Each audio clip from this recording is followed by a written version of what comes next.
du Grand Nord, les mines de charbon, est arrivé un gars, un genre de grand toxon.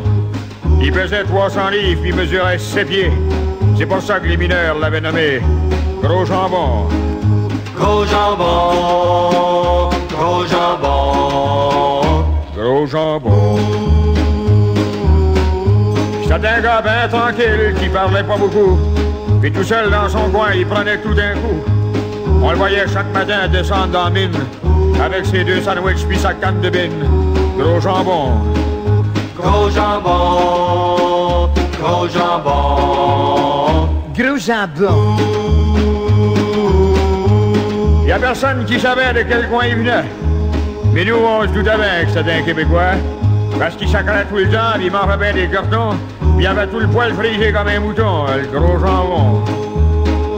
Gros jambon, gros jambon. Gros jambon.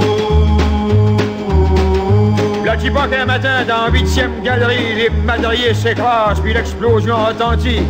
23 mineurs sont là, prisonniers comme des rats. Et parmi ces 23, il y avait comme de raison Gros Jambon.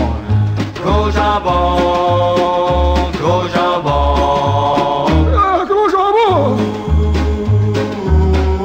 Au milieu de la poussière, de la fumée puis de la stime, on a vu un géant s'emballer d'un gros bim, le lever d'une seule main puis l'accoter sur le plafond, afin de laisser sortir les 23 moribonds. Gros Jambon. Gros jambon, gros jambon. Gros Jambon! Et pendant que le géant tenait le plafond de la mine en l'air, les 23 ont rampé jusqu'à vers la lumière, oubliant que dans le fond, au milieu de la stime, il y en avait encore un qui tenait toujours son bim. Gros Jambon. Gros jambon, gros jambon. Un gros jambon. Et quand les sauveteurs ont voulu redescendre, il y a eu un grand cri qui se fit entendre.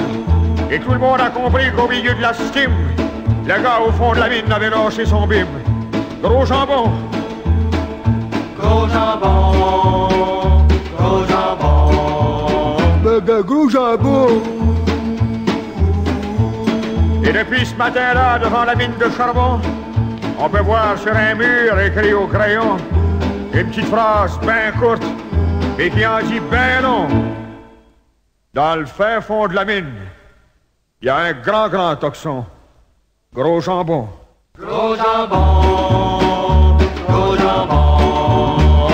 Gros Jambon.